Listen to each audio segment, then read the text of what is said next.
west of London, a group of people occupied a piece of derelict land in an effort to highlight the pressing global issues of land rights and a lack of sustainability within our modern societies.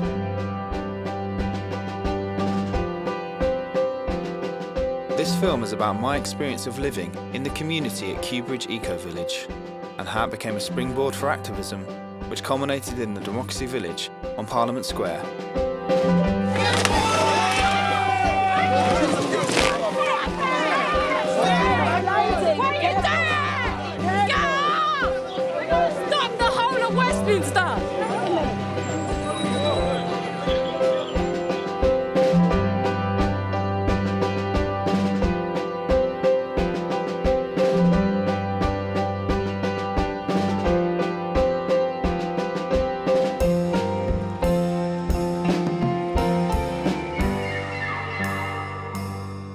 The 6th of June 2009.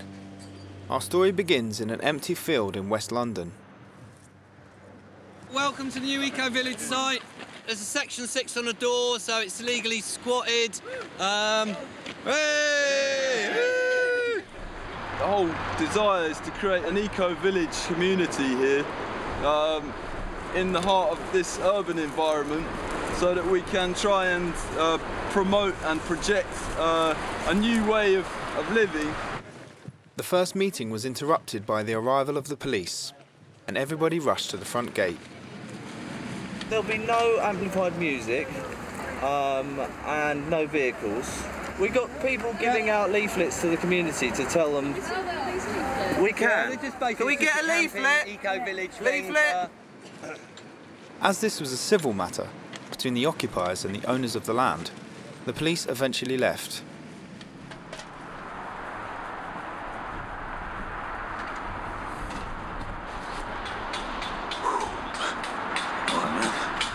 Words cannot do justice to the power of people when they are free to work together without the constraints that are placed on them by the conventional society.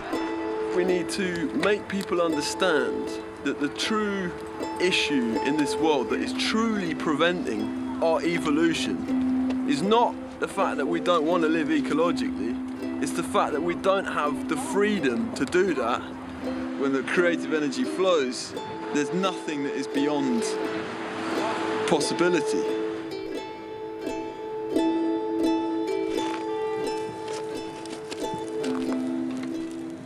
Setting up an eco-village in London was an ambitious idea, and I wondered how long the landowner would allow it to exist, what its relationship with the city would be, and with the stated aim of using little or no money, how it would sustain itself.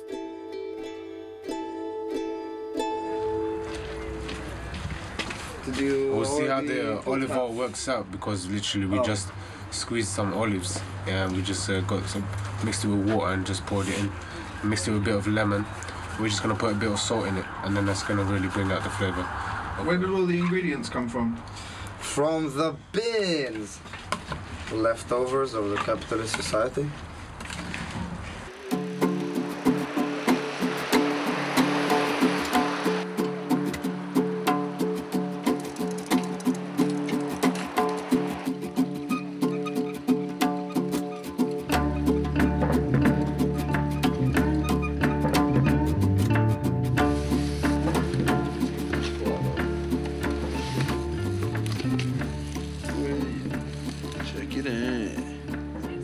Olives.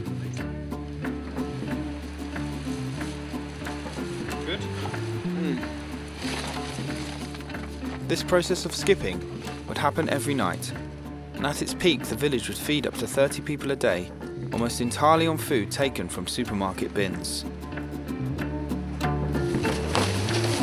Marks & Spencer's throws about a third of its food away every single day, and then the people that buy the food on average chuck about a third of their food away, because we don't grow our own food and we've lost the value of what food is and how we come to get it, because we're so disconnected from its initial production. We just have a tendency to be very careless with it.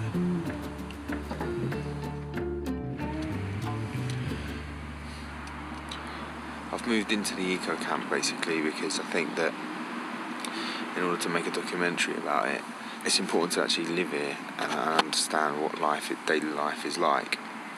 All these things that we've lost touch with, like those basic elements of living, like just basic survival.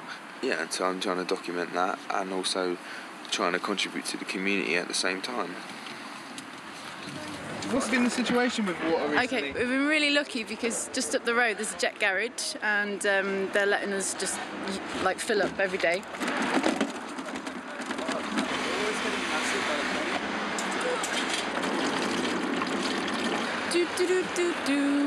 It's a bit ironic really, like having an eco-village and getting our water from the jet garage. Yeah. It's not really sustainable.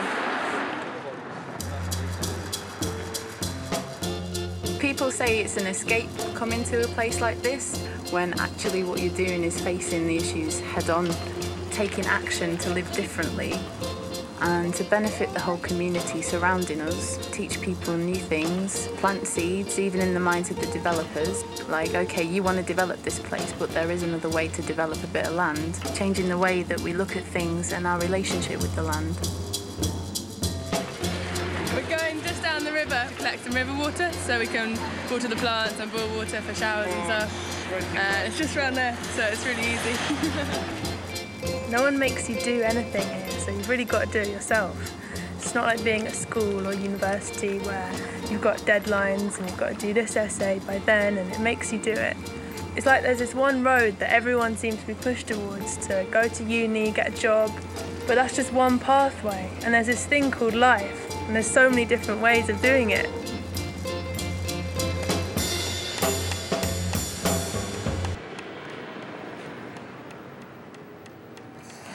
This is stinging nettle, and basically I'm going to strip the leaves, which you can do like that.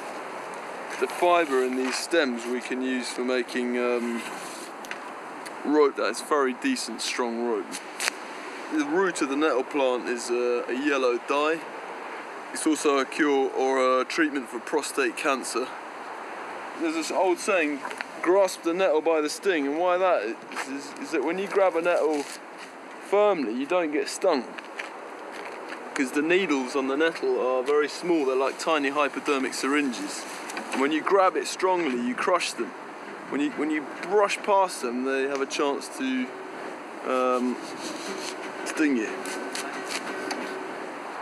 BBC London came here on Wednesday, and there was one guy initially with a camera. He took a look around, liked what he saw, and then asked if we'd mind if a journalist came down for the lunchtime news, and they did a live broadcast with Kat, which you're just about to watch. It's one of the greenest parts of London, with Kew Gardens, the river, and now this. This is where we're going to be growing vegetables, so we can actually eventually source our own food.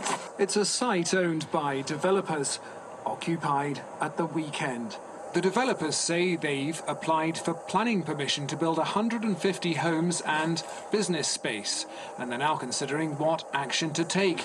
Up to 30 squatters have taken over the site, which has been unoccupied for about 20 years, although there are plans to turn it into flats.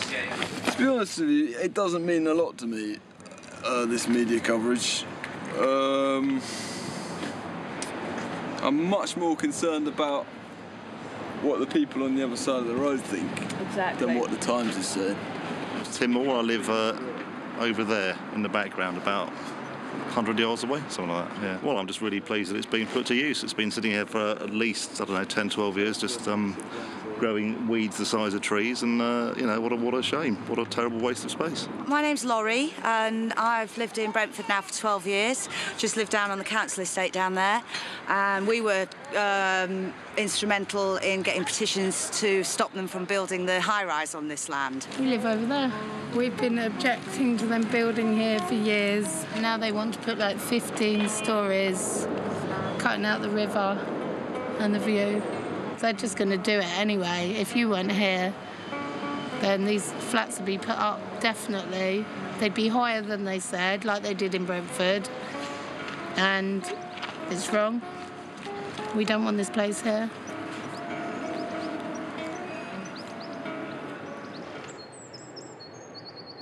The village had gained a foothold on the land, and it seemed unlikely that the developer, St George, would go through the process of a costly eviction before they got their planning permission. So I decided to explore some more of the social dynamics within the group. Yeah, Kat's my girlfriend.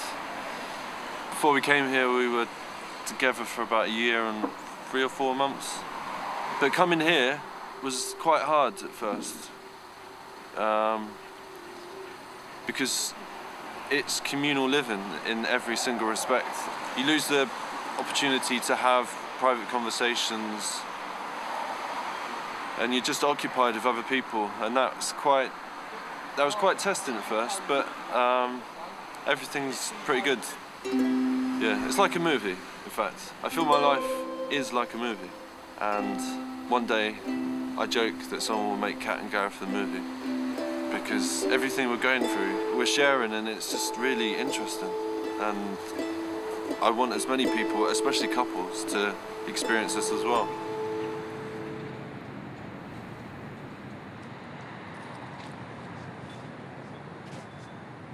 My name is Becky, and I'm living in Eco Village, this sort of strange little reality that we've created collectively out there, or concrete and all these horrendous things that ruin nature. It really conflicts with my heart, and I've found myself here because it's natural for me to be here. They really like the bed here.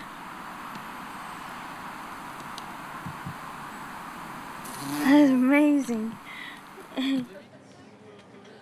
Due to the open door policy and its location in the city, the village was attracting people who, for one reason or another, had found themselves on the edges of society. When I was 3 years old, all I wanted to do was chase butterflies. And it felt like somebody picked me up by the back of the breeches and said, "No, you're not going to chase butterflies," and threw me into this forest of thorns called life. And I dwelled in that forest for many years, a forest of pain. When I hated myself, that's all I had to give people. I didn't realise that at the time. I gave people what I had inside. I had nothing good inside, so I had nothing good to give. Today, all I have is love inside. That's all I have to give. And today, and I have done for 6 years, I will every day for the rest of my life chase butterflies again.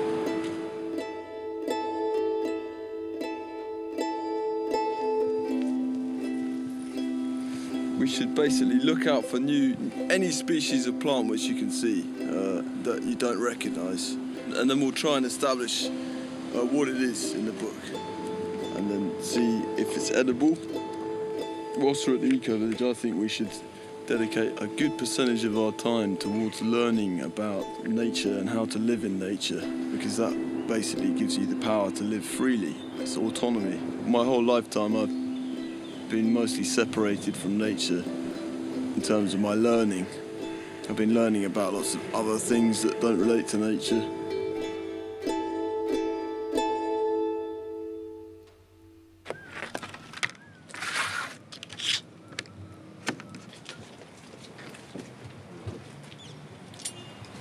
We have built the deluxe shower. The bucket on a string has outweighed its uses. We've got full water catchment possibilities.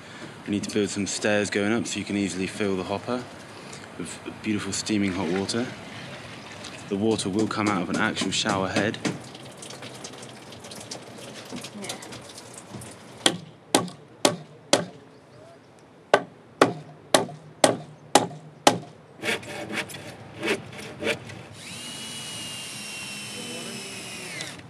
So far we've built a lot of our structures using timber and recycled things. It's good to recycle and reuse what's in the city, but ultimately everything that we're reusing has come from very unsustainable practices, like the petrochemical industries and deforestation.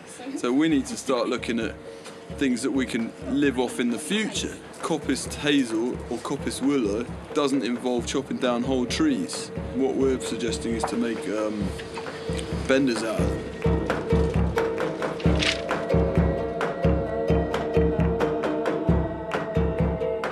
Most of the dwellings at the village were created from a mix of sustainable materials and recycled rubbish from the city. These structures are called benders, and are made from the branches of hazel trees. Oh, my new home. And now Sky is being very generous and helping me sew it all together. But this is so empowering, you know, you're taking it into your own hands and you're actually doing something. Because everyone's got the same vision and the same goal. Yeah. So it's easy to cooperate and come together and work as a team to achieve, you know, that end result.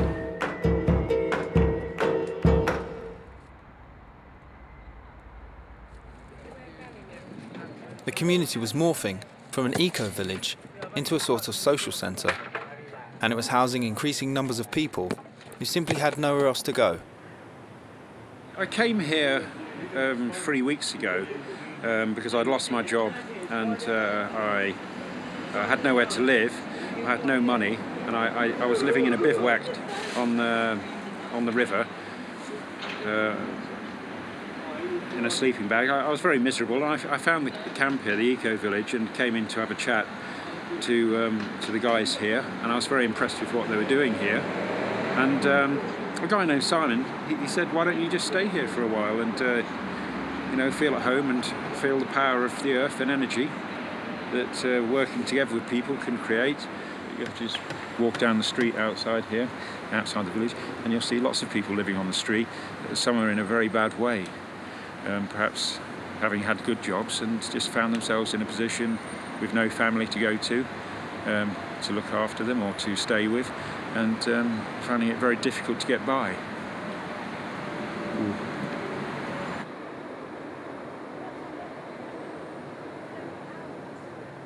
So there I am, a nice sunny summer's day. I'm there, you know, with my wife and my oldest daughter.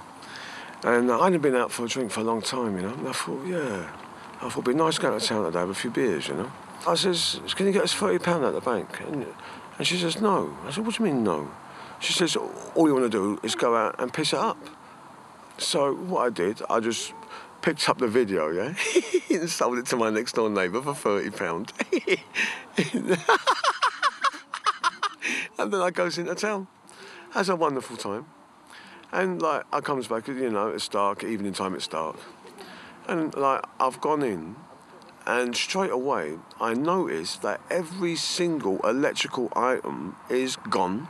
All my daughter's sort of, like, best expensive toys are gone.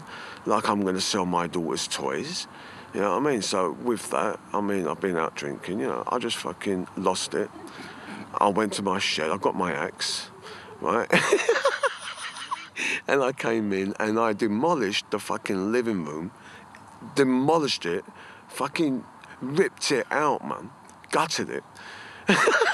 Everything in it, just chopped to smithereens. We had 2 beautiful wall units. They were firewood, dude. The first time I went to psychiatric hospital, you don't know what to expect. I loved it.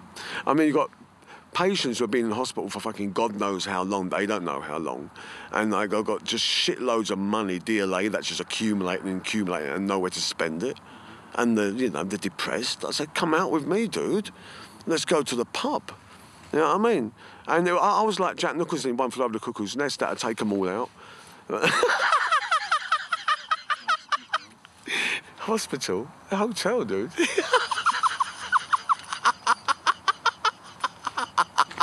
Shut up! If I want your opinion, I'll fucking ask for it. Now, if you've got something to say for me, right, say it, yeah? Until then, shut the fuck up, right? I'll knock you into the middle of the next one. Shut the fuck up. Please. Don't talk to me like I'm a dickhead, yeah? I'm not talking to you like a... Who is? Yeah? Alan. Yeah? No, What? Alan. Alan, you're not going to do that, man. You're not going to do that, man. Alan, Fuck off! Come on! Let's just get one thing straight, go, right? man. Don't take me for a cunt. I I'm don't, no cunt man. me, yeah? Once every 2 weeks, Alan gets some money, and he went out drinking, and he's been doing that all day.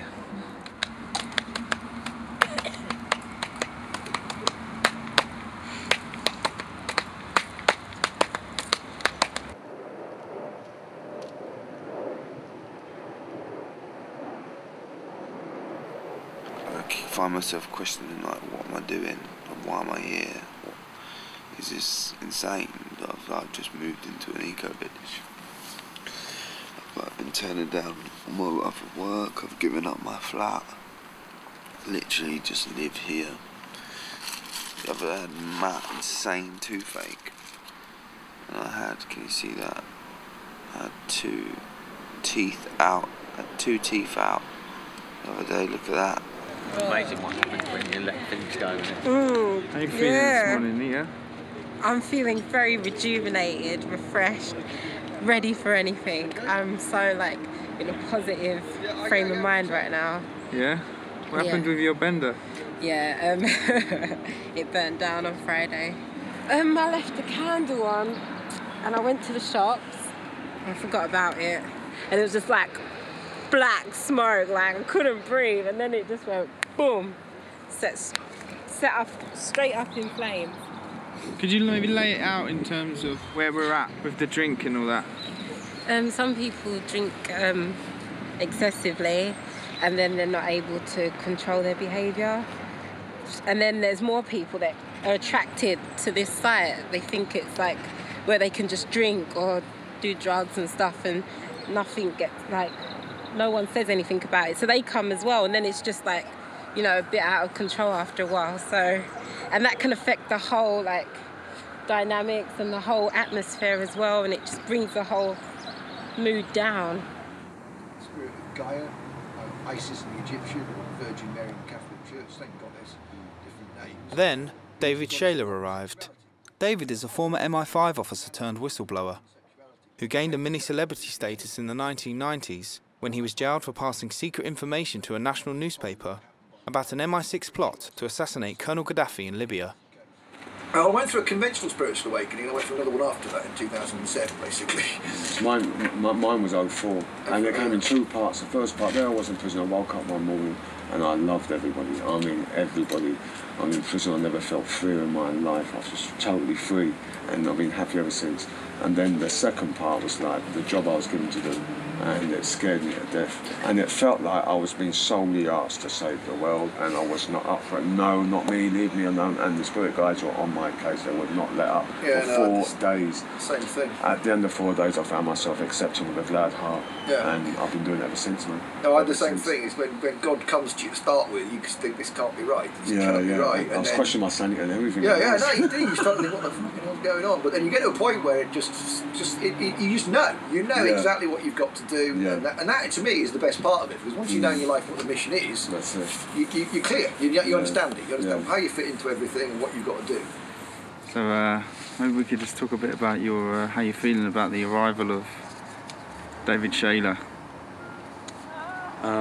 Personally, it's a very surreal experience. On top of being here in the first place, and all the things that are going on here, it's very strange. On Channel 4 News, they interviewed him. He said that he was the Messiah and the last reincarnation of Jesus, I think it was.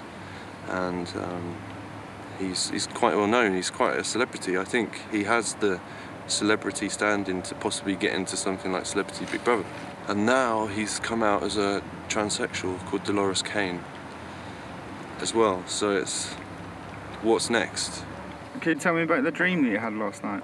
I woke up at 3 in the morning covered in sweat after a nightmare in which David had changed into his Dolores Kane persona and was trying to stab me with a knife, and it was really terrifying.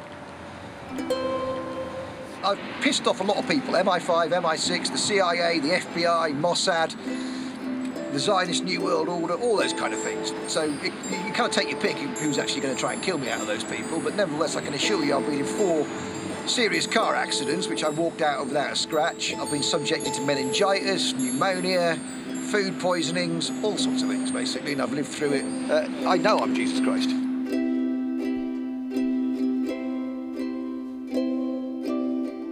The village was a very transient place. Many people would come and go. Sometimes people I was filming would simply disappear, like Alan, who went out drinking with Ian one night and never came back.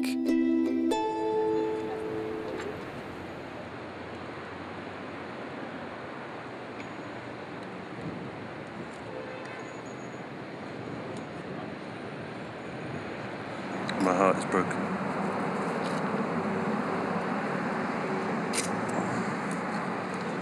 The lovely Catherine and I I'll no longer. I find myself in this really difficult situation, really, because she's here and I'm here. She doesn't want to leave, I don't want to leave, and I don't want her to leave because this is really something that she's been working towards for a long time. I still love her. And she's here all the time. So my whole existence is a very tortuous one at the moment, compared to, say, 5 weeks ago when I was the happiest guy on the planet.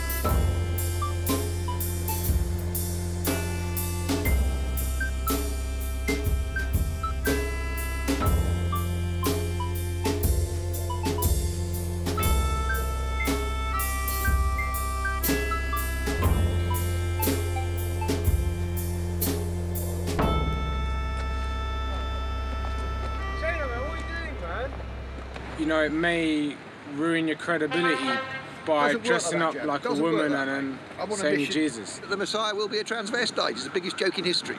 But partly a serious test. If you're bothered by a tranny and not bothered by people having white phosphorus dropped on them in Gaza, you've got a problem. Gareth, come on.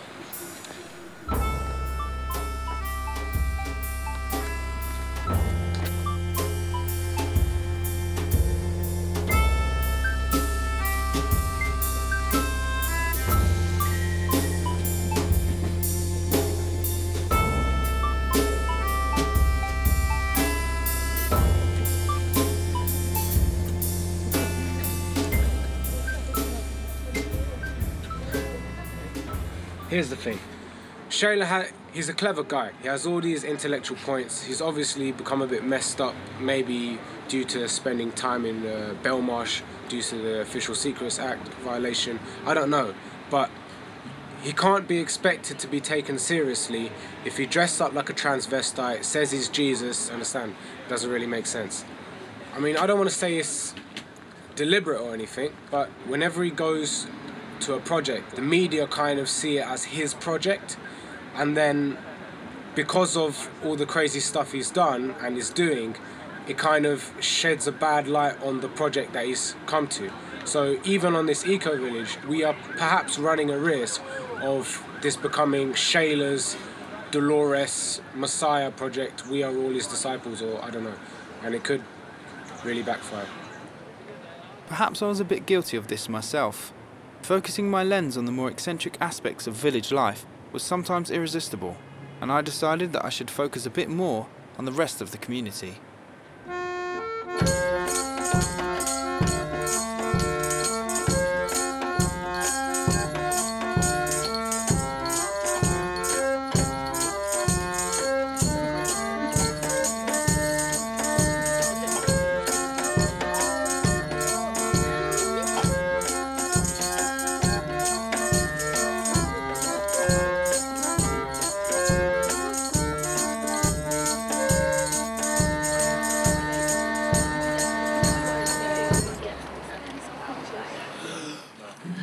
I keep telling people about fossil fuels. Fossil fuels were made in the past, yeah? They're a product of the life in the past that generated the health and vitality of the atmosphere. We dig them up in the present and recombine them with the atmosphere, thus taking away its health and vitality. By digging up the past and burning it in the present, we are burning the future. Big time.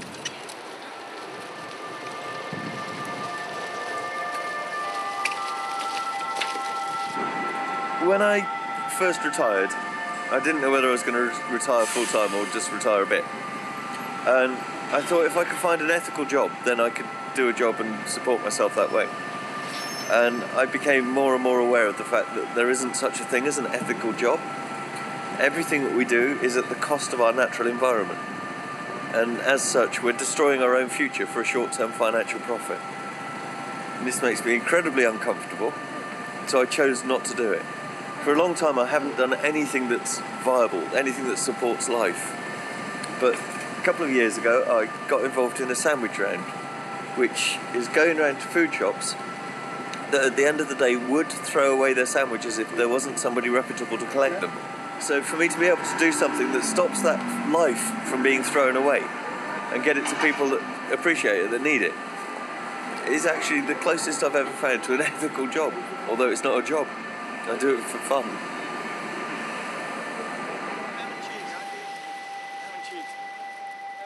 Each evening, a friend would collect unsold sandwiches from 4 different sandwich shops and hand them out to the homeless. He would make this 16-mile round trip in and out of central London every night of the week without fail. Coronation chicken! Before we headed back to the village, we had one more stop to make, to build a massive wooden box with veteran anti-war protester Maria Galastegi at Parliament Square. It's all reclaimed wood and it's all from the eco-village. And it's not something that they're going to like. Obviously this is Westminster, this is Parliament Square. This is in effect the sort of Piccadilly Circus but politically. Why should we be told we've got an enemy anywhere? I've never been to Afghanistan, I've never been to Iraq, I've not been to Iran. Why should we be told, because for political reasons or business reasons, they tell us that these people are our enemy? It's a madness. So we've actually got to empower ourselves and actually say, no, I disagree, I won't be a part of it. We've got to use our space in order to get out a political message.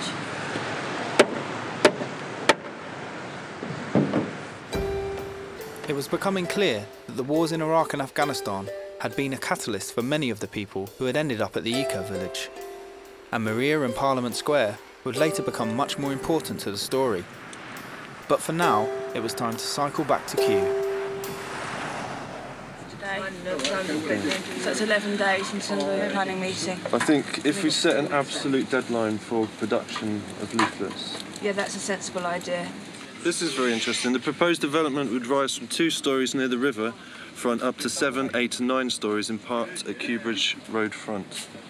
So it's going to be vastly bigger than they've described. And this has been derelict for so many years, and there have been so many complaints about, you know, the plans that have been put forward by the developers, which kind of gives you more hope, doesn't it, in some ways, that it would be possible to stop them from building such a monstrosity on land like this, even though they've lucked into having their planning meeting pulled forward by a month or so. What have we got here, Mr. Shaler? It's a kind of Moroccan couscous thing, really, and a sort of Chinese thing as well. What I do is I work with things and work them up for the right flavour, basically. I'm just having some flax seeds now, just to add a bit of omega-3, 6 and 9, a bit of protein to the dish. But the talent of cooking is to keep tasting the food. You can't do it by following the recipe. When people say to me, what's your recipes, and I try to write them down for them, they never work, basically, because I don't So really... you just go with the flow? Yeah, it's all about tasting. You get to know ingredients, obviously, what you can do with them. But at the same time, you also taste and taste and taste to check that you're doing the right thing with them. As the weather was getting colder and the winter was closing in, we were all spending much more time crammed together in communal spaces. Michael, somebody who had requested not to be filmed, had allegedly been stealing meat from the kitchen. Michael nicking all the fucking food to cook his own meals up in his tent. Has he been doing that? Yeah, he's been doing it for ages. We were supposed to ages. have a meat stew He last won't eat night, with and he anyone. fucking nicked all the meat and went to cook a meal in his own tent for himself. It might be better to just, rather than name individuals, just say, talk about... Because then it's just going to send to madness. Yeah. We take responsibility. Let's not beat around the fucking bush. But then... This is meat, by the way. Yeah, I know, but he'll get a bit upset, and then everyone else will get a bit upset, and then it'll just explode, and then it'll go on for days. Apparently Michael won't eat food cooked by males or women while they're menstruating. That's alright, that's fine, that's how he feels. What religion It's do you not... belong to then? Cunt. One fucking bowl. So selfish. Ask people if it's going to be used for the community. Bowl of food. Work together. Don't just go and do your own fucking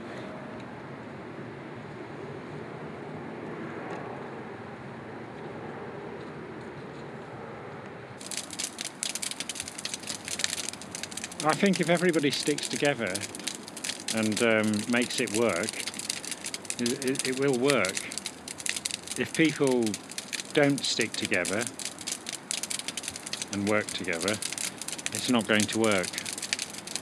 And that's how I feel. I felt like I've gained a family living here with all the people.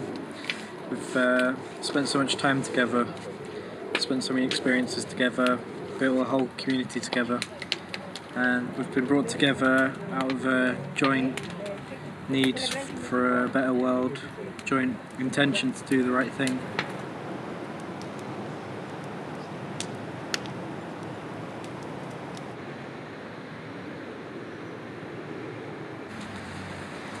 This is madness. You've seen how much they've just mown down? They haven't even done anything yet. There's been a structural engineering, a couple of guys who came by a couple of weeks ago and said that they had to take down the fence because it was unsafe for health and safety. They've come back 3 weeks later with like a digger. It looks like they're doing it with much less care than they could do. Just don't want diggers on the land looking like they're tearing the place apart, because it just gives an impression that St George are already in here.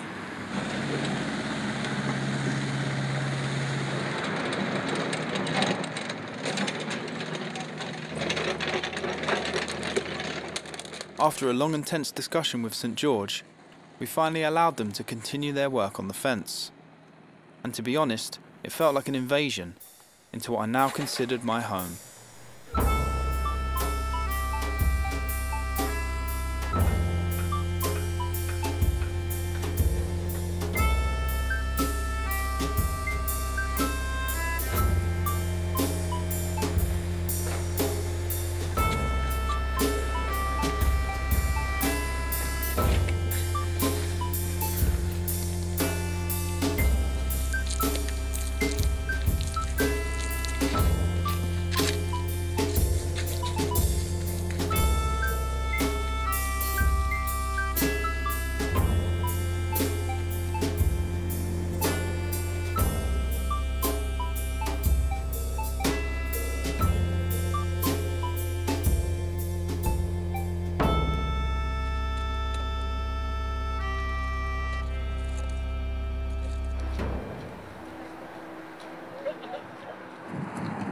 The British Broadcasting Corporation are coming here to film us for their Inside Out programme, which goes out at 7:30 on a Monday just before EastEnders, and that's a nationwide TV show, and they're going to be filming us for about 8 minutes. It's quite exciting because about 6 million people are going to be able to find out about this place. For me, I would rather have like 5,000 local people come in and check this place out than 5 million TV viewers, in a way, because the connection that you make with 5,000 people who actually come in is far stronger than anything that you can generate across the TV screen, in my opinion. But hopefully maybe some of those viewers will come in and then they'll build that connection. Ourselves, using sort of locally available materials. Right, so... No, Paul, you've got a pen! Okay. All houses that we built ourselves out of locally available materials.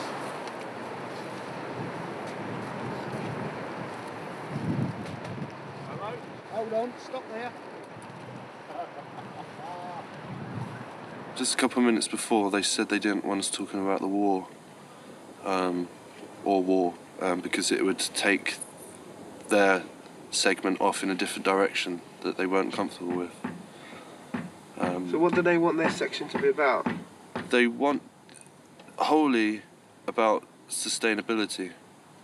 But I'm comfortable talking about that, but it just seemed a shame that I wasn't allowed to talk about why I was here.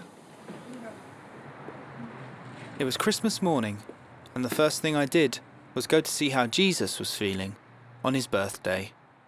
I'm very happy, yeah. No, honest to God, I couldn't be happier in some ways. I really couldn't be.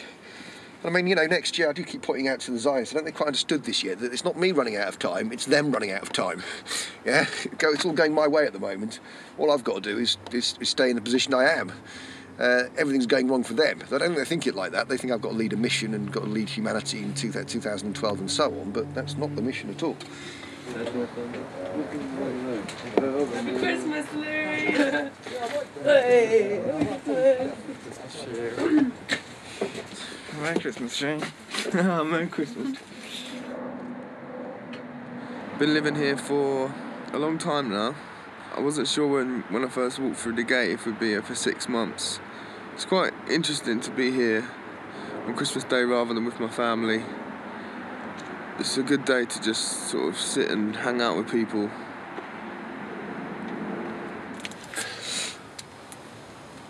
I like the fact with Christmas there's a mass intention to get together with the people you care about and the people you have a duty to. But you might not dig your parents, but no one else digs them either. You better look after them. Christmas is cool. I'm having a good time. To just go outside. It's like beautiful.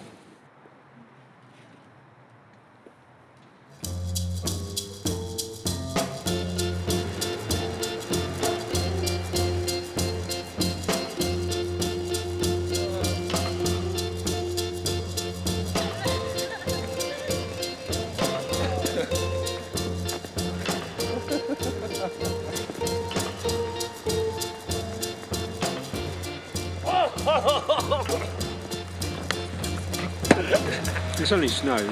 There's nothing special about it. People get all worked up. It's just snow. It's just rain that's turned to ice. You got me?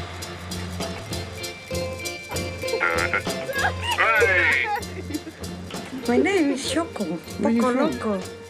I come from Peru. And how long have you been hanging out at the Eco Village? 5 months now. And I slept with Jesus last night, so I'm famous now. Oh, it was very nice and warm, and he transported me to paradise. What was Dave Shaler like as a lover? Oh, very good, very nice. Fantastico.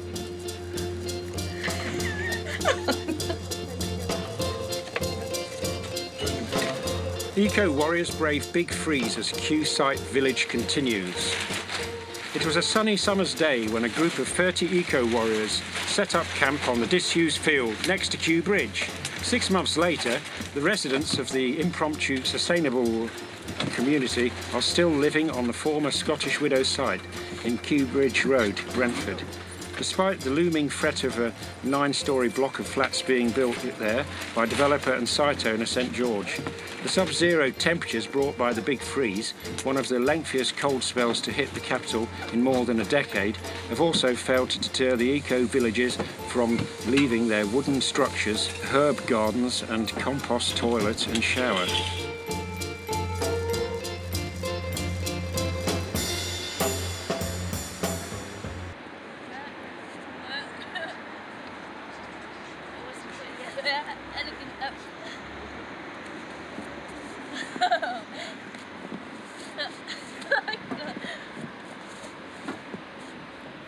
Hello. 7 months. Yeah. Reflections. Oh. Well. I don't know if I can do this right now, Dean. My Christmas was beautiful. I was back with my my family in Wales. My sister and my brother and my dad and his partner, and they got engaged, my dad and his partner, on Christmas Day. And then on Boxing Day, my dad went into hospital and he died a week ago today. So it's it's a difficult period. You appreciate what's important to you, and it's a time of reflection and contemplation. And of course, I'm so sad that my dad's passed, but that is the nature of existence, and that's something that we have to accept, really.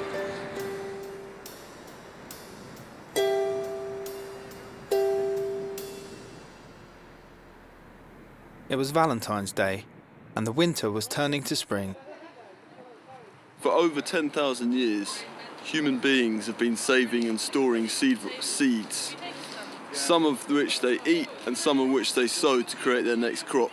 because of the commercialisation and industrialisation of food, we're seeing as a direct result fewer varieties of seeds being produced on market.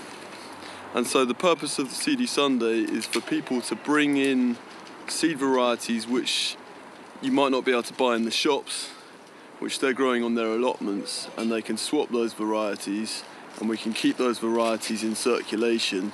So we're the guardians of biodiversity. We're the ones that have got to ensure that it doesn't collapse.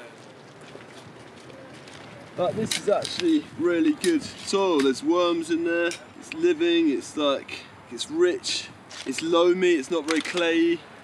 When you squeeze it together, it doesn't stick together too much, so that's a really good soil right there. Realistically, how much of our own food could we be growing and living on here in a space like this? Exponential, there is no limit to what we can grow in here. St George had got their planning permission, and local councillor Andrew Dakers came by to deliver a message. Just a bit of background, there's only one person from St George, a guy called Malcolm Wood, who's their land director. They've suggested that as a ward councillor I facilitate the meeting and just bring the two parties in a sense together. I think in terms of where St George are at, they want to use the meeting simply share information on where they're at and what sort of time scale they're looking at between now and building on the site. Well, there's a way to shut up the party. Yeah, we were having such a lovely time talking about planting stuff.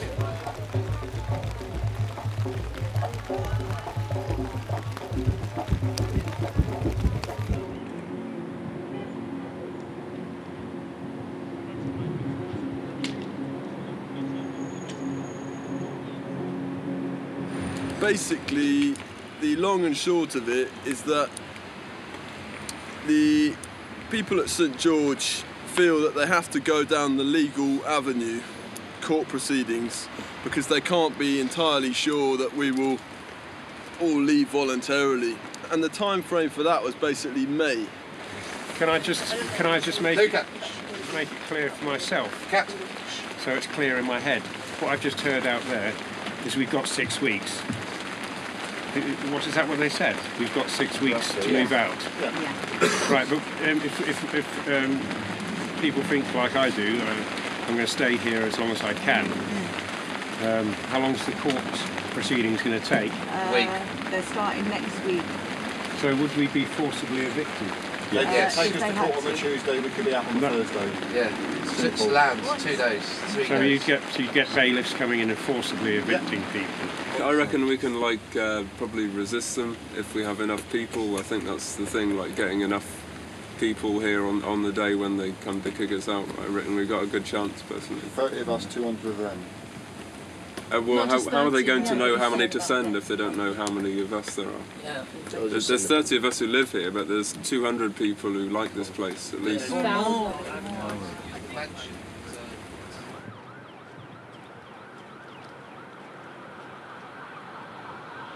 We've received a notice of hearing and we are expected to appear in Brentford County Court. What's your feelings about this? Just to take every day as it comes, not to make any plans, just keep talking to people, find out what they want to do, and because you've got the Freeman crew that are going to be all over this, telling people what we should be doing. It's going to be really weird when we have to leave this place, really weird, but I'm not really thinking about that at the moment. Yeah, I couldn't help but feel a little bit sad because I guess I have grown attached to this place, even though I didn't intend to, because it's just been such an incredible experience, absolutely beautiful, and you sort of forget that you're not going to be here forever because you're just living in the moment.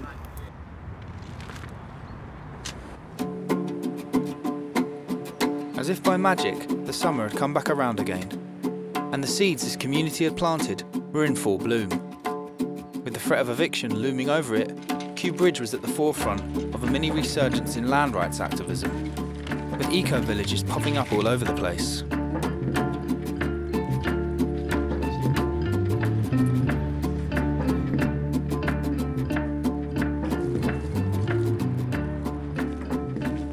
There was lots going on, and it was unclear where the film would focus next. But on the 1st of May, a group set out from the village and marched 8 miles into the centre of London to protest the war in Afghanistan. If your government goes to war and you stand back and watch and then turn around and say, oh, it's all Tony Blair's fault or it's all Gordon Brown's fault, to me that's denial. You're deferring responsibility onto a small group of people who couldn't have done what they did without your express consent in the form of your inaction. And so we've got to be brave, basically, and we've got to throw caution to the wind. And we've just got to march in solidarity and just go for it if we really want peace.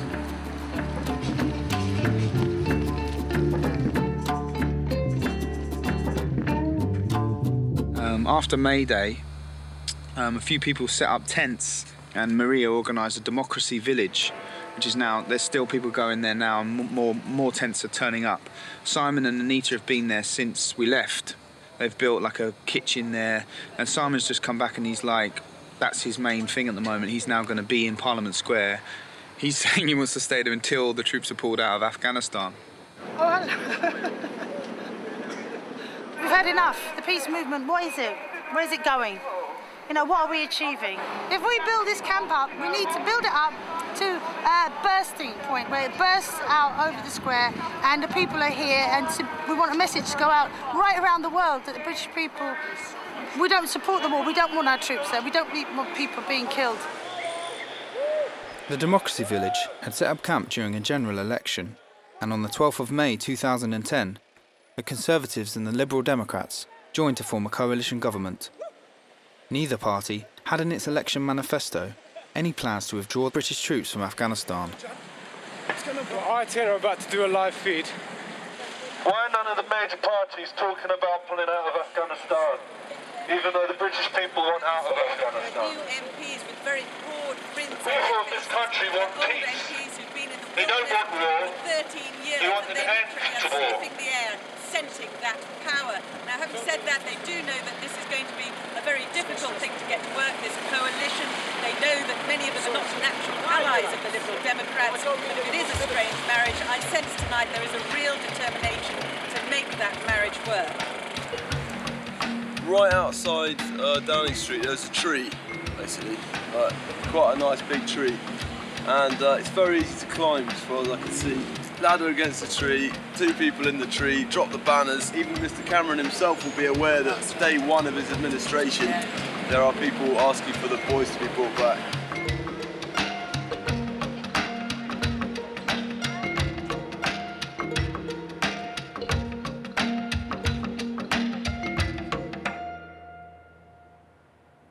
Meanwhile, back at Kew, the court proceedings were going ahead, and a small number of people wanted to fight the case with a legal theory called Freemanism.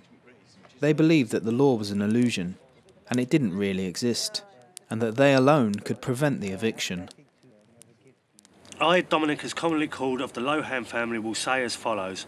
Equality before the law is paramount and mandatory. I am a man, not a person unknown. So let me make myself known to you. I, Dominic, as commonly called of the Lohan family, am a man with a soul, not a person as legally defined. Person is a corporate legal fiction. Basically, where we're on the land and we are real beings, and the persons are defined as fiction, the property is defined as fiction, you know what I mean, and the judge is fiction, the whole court's fiction. How can it operate in truth? It was all a bit confusing, but the free man approach meant confronting the judge at the beginning of the court case, which may have prevented others from putting their points across. This was causing division in the village. What is your actual problem with the Freeman approach to this court case? People might say, yeah, it works, blah, blah, blah, but I mean, it's never really worked. I've never seen anyone actually show me an example of where it's worked. As a civil matter, the bloke can judge in our absence, so it makes no sense to make him run out of the court. But you can appeal to his humanity and try and get some sort of a decent length of time for us to relocate. Oh, God, I, Andy of the Baker family, commonly known as bullshit.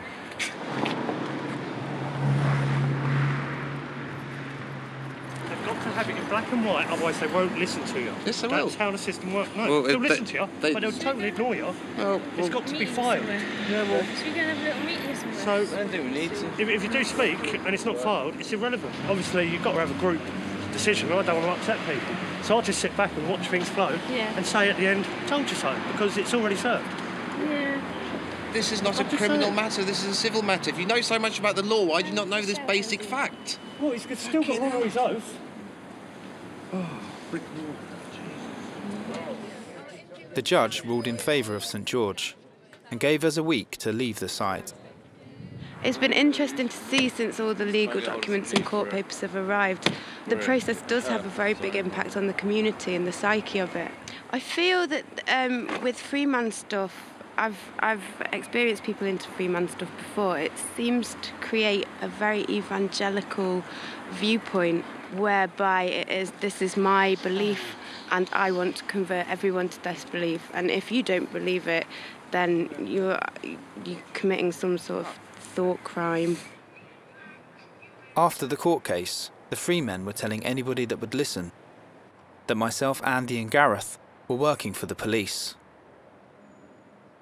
I've got to say, I just found it almost unfathomable when I got back. I walked into my bender and sort of said jokingly, "Hi, who's in my bender?" And the response I more or less got was, "This is not your bender anymore."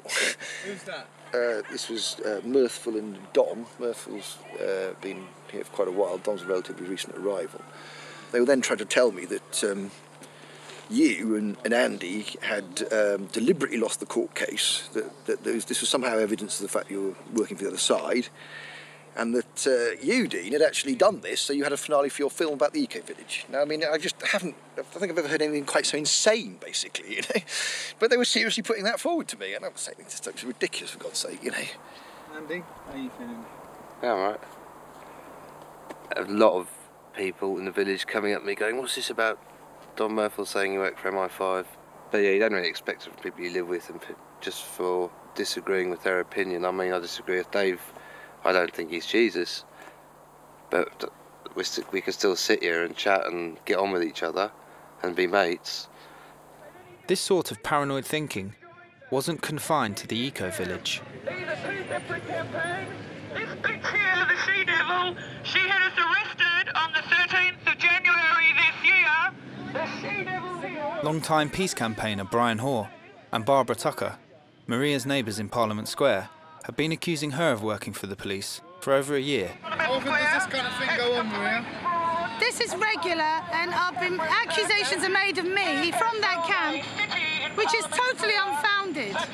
They actually believe it, and Brian believes it, and their whole lives is consumed by it. They're not actually doing any campaigning or anything. They just speak morning, noon and night of us working with the police. And now the camp, she just said we're working with David Cameron.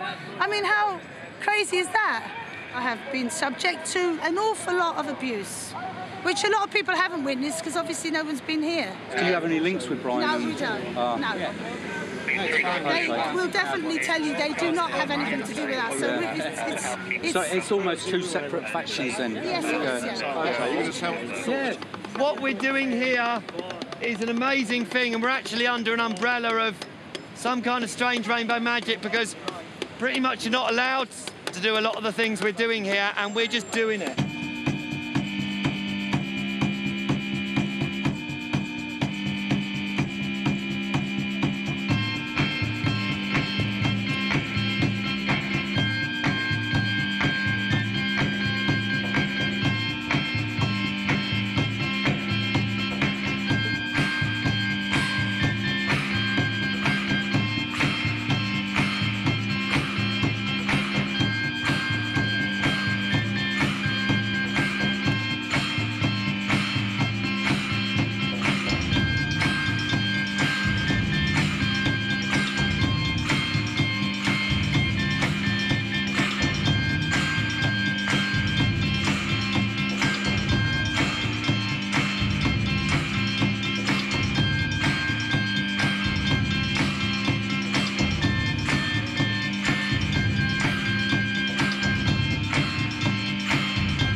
The community felt fractured, with a lot of energy focused on the Democracy Village, and I couldn't help feeling that the eco-village was being neglected.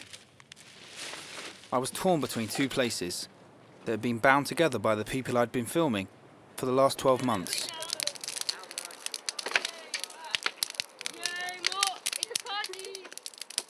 I think it's very sad to leave the place,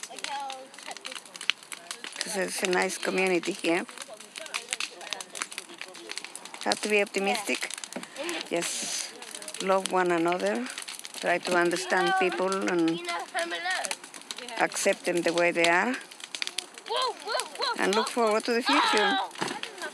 It's beautiful, life is beautiful. Too much stress these days, isn't it?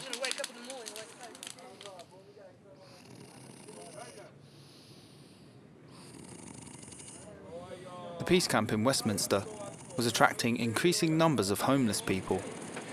It could be a lot worse, but it's not good, like you can see. I mean, people like Andrew.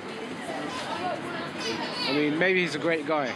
I'm not disputing that, but I'm here to campaign. And a lot of people here to campaign. So when all these people just come, just munching food, getting pissed, sleeping all over the place, putting visitors away from the site, it's not a good look. It's not productive. And if it's not productive, then why should we accommodate that? Because at the end of the day, this is a campaign, it's not a hostel. And there's loads of places in London these people can get help if they want it. So I think that's a route that they should explore.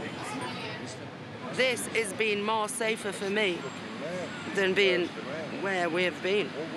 I feel safer because there's cameras everywhere. There's going to be in Westminster, isn't there?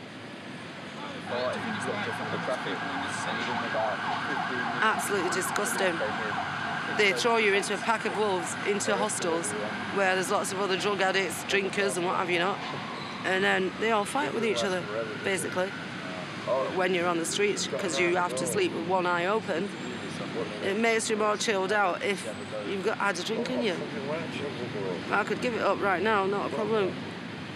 Okay, we have some drinkers on the site and we have some drug users on the site, okay? But actually, we've got to realise that we're in Westminster, the borough of Westminster, right? So it is always going to be an ever-present issue. Unless we want to turn into a proper police state, and any drunk that comes on here will just like, out, off, and just, you know, really aggressive and make it a very unpleasant environment for them. Personally, I think that will reduce the vibration of this site and will actually become quite unpleasant through that experience. At the moment, I think it's an acceptable limit. Personally, I do. The Queen was set to pass by the Democracy Village for the state opening of Parliament, so the police came to search our tents for bombs. You crushed my damaged spine! You crushed! This is an extreme provocation! You tortured me for 40 minutes! You assaulted me last time, Will you get Sergeant. out of the way, please, Brian? I'm not in the way. Brian, you are in the way. I I'm want to going search in my your tent. home. If you don't, you will be arrested. I'm going. Right, Brian, you're under arrest. I'm not under arrest. arrest. Anything, but it may I'm going to open my tent. I'm opening. Oh, for the reason goodness why you're being sake. arrested. Get out of the way or you'll be arrested. She's not in the way. My bag! You are hurting him. You are hurting him. My You are bag! hurting him. You are hurting me! Gee, I can't imagine if it was to get rid of us. It's important to acknowledge that this film is a snapshot in time, and I met Brian Hoare after 10 hard years on the pavement outside Parliament. These constant battles with the police seem to have taken their toll and helped to create the division on the square.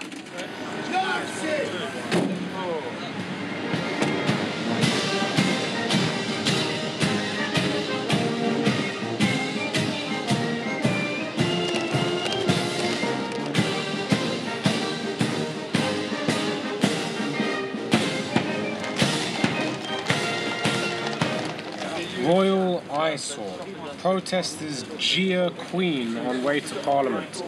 MPs brand Peace Camp a national disgrace. If they're attacking us, then we must be doing the right thing. So the more we get attacked, the better it is. Get rid of these scoundrels, they're really making a bloody nuisance.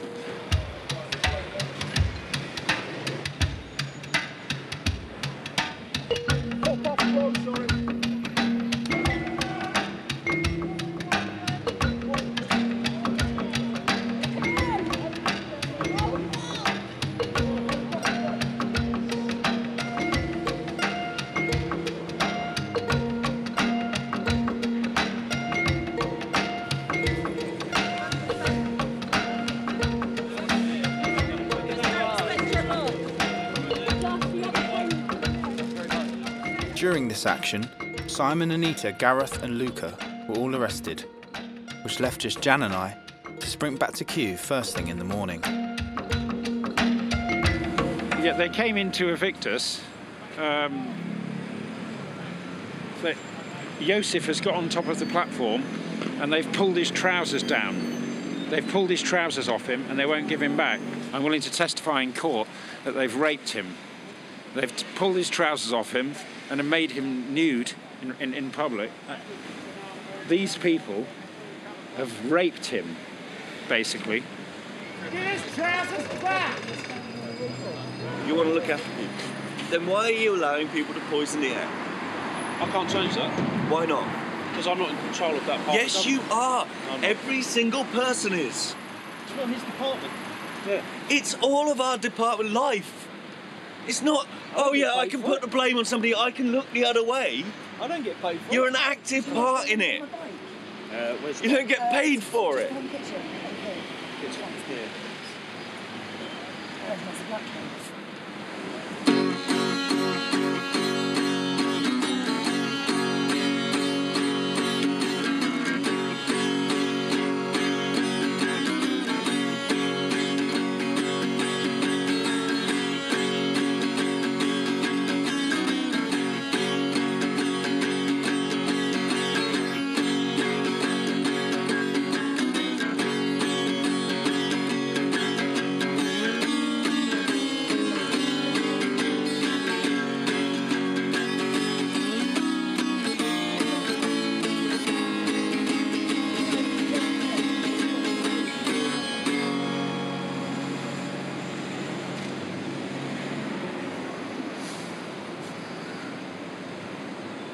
I was talking to my mum the other day about everything, about society, about capitalism, corporatism, and she was saying that she realised that we had a lot of problems that we needed to sort out, and that the way that everyone was living, what they were supporting by living the life that they did, that it was obviously very wrong, that something needed to be done about it.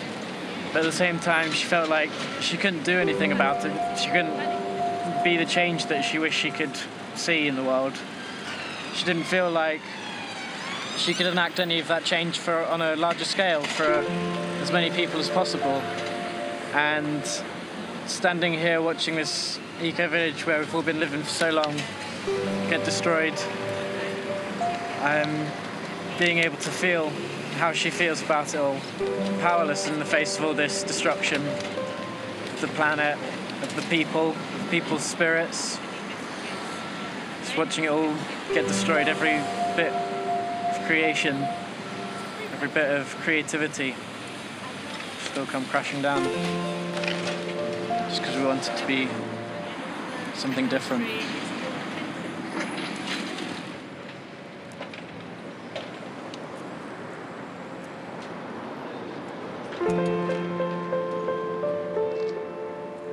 I'm really glad that Kew Bridge existed, and when I went there the other day I looked at Kew and I just thought, that is so great that we did that, and it is so great that the locals in Brentford saw that, because that is going to totally open their consciousness up. The fact that they saw a village basically destroyed, that is definitely sunk into the consciousness of the locals in Brentford.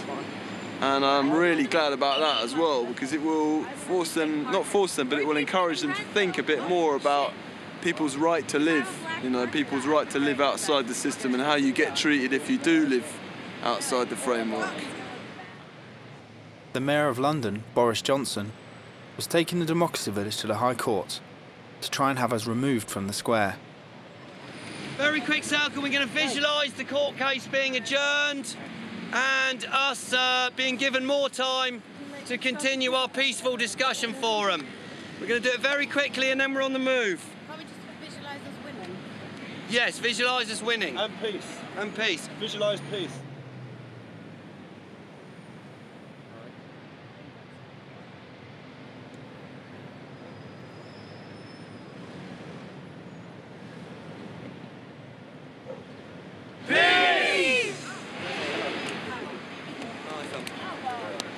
Two of Brian and Barbara's tents, which were situated on the grass, had been dragged into the Democracy Village court case. This was unfortunate, as it only added to their suspicions that we were working for the police. Quite interesting in the High Court. We had an hour and a half to get statements from 15 defendants. It wasn't going to happen, so it got adjourned till Monday. Came out of the court, saw Seamus, Dean and Simon on the roof.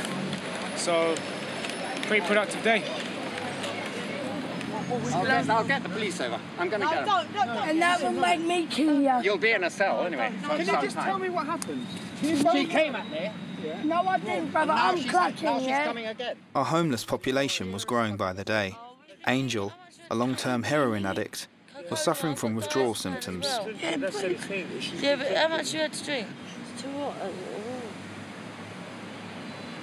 Give that tissue for me, please. He's going to get me some water, so... Yeah, sit up then, babe. I know the feeling. That's it. All right. There you go. It's no wonder that we have got homeless people living with us on Parliament Square for the precise reason that they don't have adequate shelter to live. And maybe some of them don't even want to live indoors, but they're coming here because this is a sanctuary.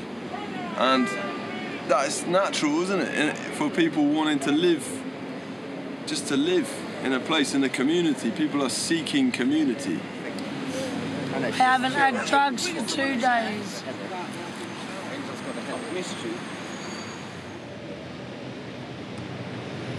Right now, there's more homeless people than there are activists. But I think it's great that they have somewhere to come, you know, because they're the product of the society which we're trying to change. So it's right that they should be here. They are humans too. You've got a bumblebee on your t-shirt, Dean, and I'm not winding you up. We love each other, and I cannot tell you how it is. How can we describe this? I don't know. I love him. I He just loves feel me. as if I've been born to protect her. I mean, it might sound fucking stupid to most people. I've never had any feelings for any person or any woman in my fucking life. Put the side away, love. Why? It's all right, Tracy. Because it's on camera. You've got to be yourself, haven't you? Yeah, so, yeah, but we don't want to show the whole frigging world that we're drinking. Why not? Everybody else drinks. I'm not ashamed of it. Are you ashamed of it? I am, to be honest with you, yeah. Why? I don't know where I am. As drugs and alcohol flooded the square, altercations were becoming increasingly bizarre. It's whatever you can, where you can. I'm here for the right reasons, Terry. You're ripping down signs, and I don't understand. It don't mean anything. Fuck it. This is the question. Do you want the soldiers to be brought home? Yes or no? Alive, not in boxes Yes? and bags. If that says bring our soldiers home, then why are you ripping it up? Rip mine then! Angel. It's okay. Hey, calm down. Fuck. Stupid trollop. Trollop! Look at yourself. Yeah, when you do that. This is the single most challenging thing I've been involved in my entire life. And I kind of want it to go the wrong way in court so that we can stop having to deal with these drunk drug addicts and we can get on with what we came here to do, which is raising awareness and trying to get the soldiers out of Afghanistan. That's all I want to do. I don't want to be a social worker. Many people were feeling like Gareth, and almost all of the activists were leaving. because violence was becoming a daily occurrence. Then you smash the bottle. Yeah, can't you finish it off with that? With that safe fault for picking a smashed bottle up in it. You've got I to, got Mona. cut too, yeah? You've She got to, picked Mona. the bottle up, Aaron got cut, Right. that's her fault, You've got innit? till tomorrow. Innit? You won't lose that finger if you get that stitched. Well, they said I'm gonna lose that finger. Not if you go and get it You won't. stitched now. If you get that stitch, you can keep that finger.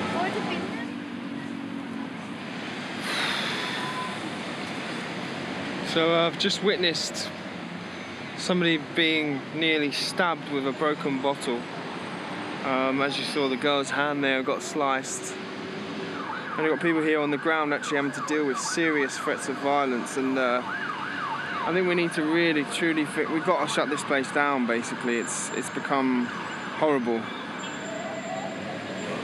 The judge this morning ruled I'm granting the eviction and I'm granting the injunction. Both of those things are happening.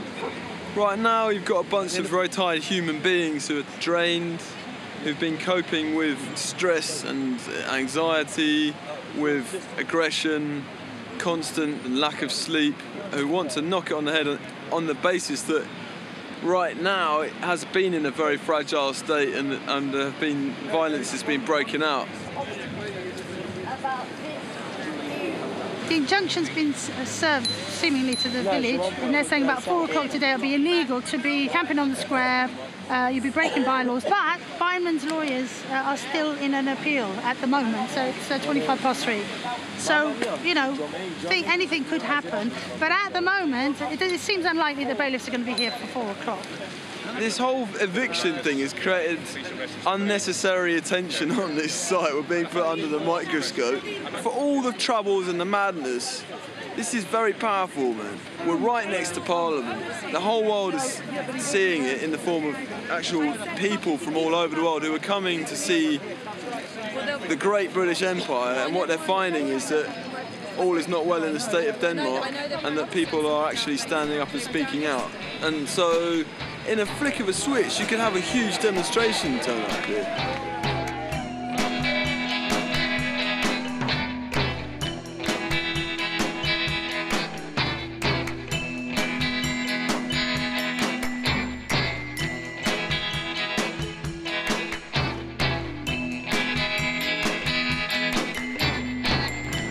We're just going up to Downing Street to let the Prime Minister David Cameron know that we're asking for an immediate end to the Afghan war. We're calling for an end to the illegal war! We're calling for an end to the illegal war in Afghanistan! War with the Everyone sit down! Sit down, there you go. Peace not war! Peace not war! Peace not war!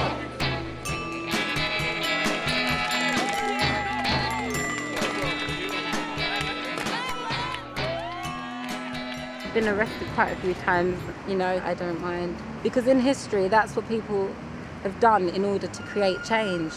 Be very persistent and determined, keep coming back, keep being arrested, sent to prison, keep going, and then they start to be heard and listened to. You know, first they ignore you, then they laugh at you, then they fight you, then you win. So.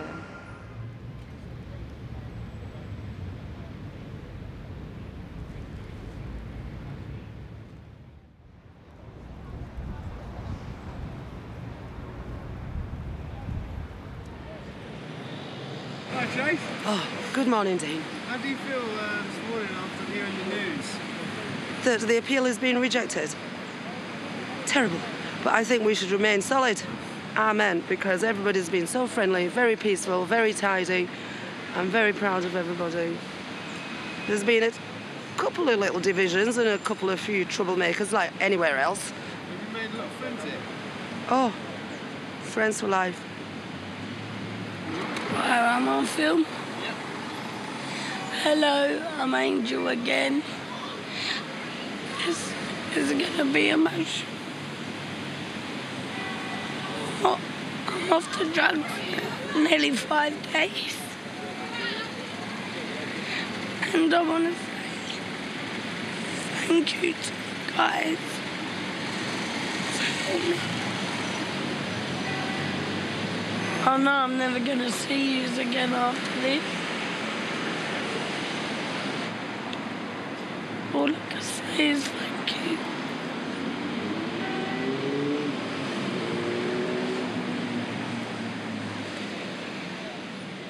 I had become fond of Angel, and with the Democracy Village drawing to an end, I realised the sad irony that we had had a far greater chance of helping some of the dispossessed of London than we ever did of bringing the troops home from Afghanistan. Democracy Village, a ragtag community of peace activists, pro-democracy campaigners and the homeless in central London, is about to be torn down. The media is not here at the moment. They're just kind of waiting to document our demise, sort of closure on the village. That's the end of the story. But we've got to preempt that. They are leading up to going into a war with Iran. If that situation, that scenario arises again, we've got to turn the whole system around. And we've got to claim back what is rightfully ours, which is a society that has got the energy and the time for each other.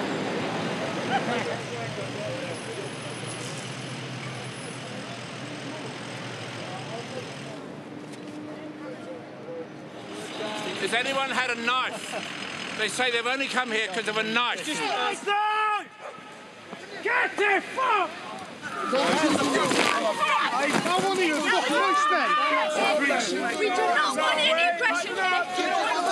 Get the floor! Don't kick him on the floor! Don't kick him on the floor! Hang on, dude. Hang on! That's a lady! That's a lady! That's a lady! What are you doing? Get up! What are you doing? We're going to stop the whole of Westminster!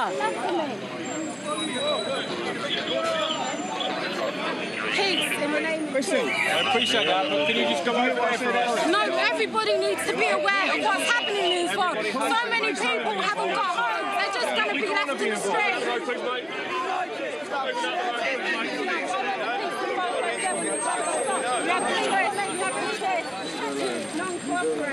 You have to try peace, peaceful, peaceful guys, nothing but love for everyone, unconditional love for all. University of London, that's what I got.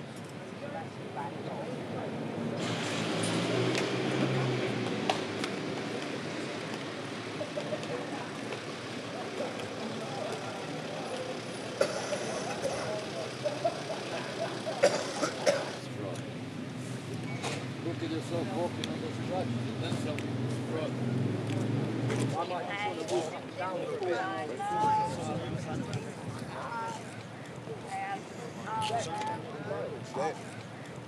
It is the duty of every person who wishes to lead a moral life to withdraw your support for immoral behaviour and activities.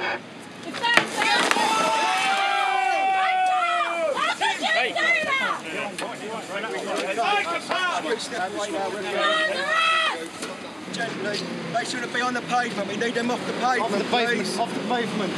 Not on the road. Okay, of course. No, you're just going here. Just here.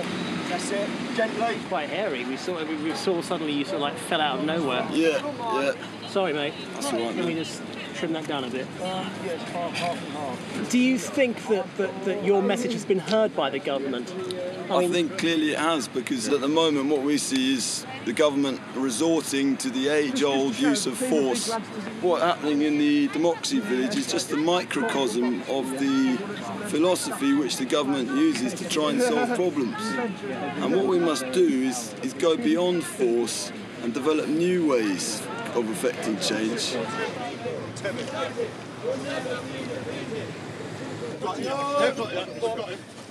Carefully. Who are they bringing over now? Is that Jen? I'm okay. Yeah.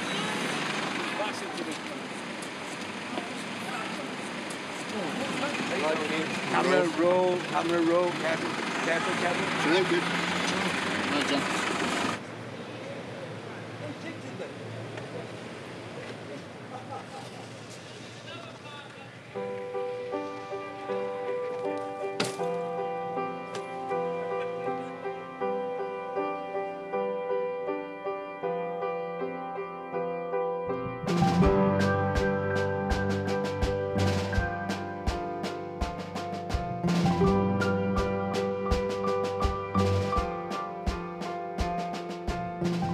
so our story comes to an end, and over the year and 3 months spent shooting this film, I was struck by how committed people were, trying to create an alternative to our current system, and how many people had been left on the outside of it.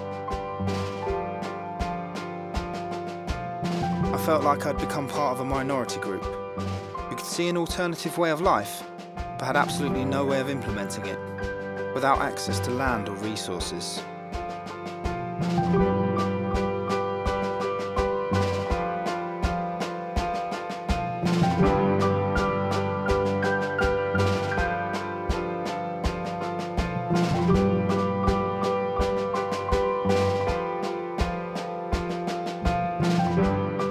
I learnt that big ideas sometimes get bogged down in very human problems, and I began to wonder how people manage to find the energy to struggle for social change, even when the outcomes are often the same.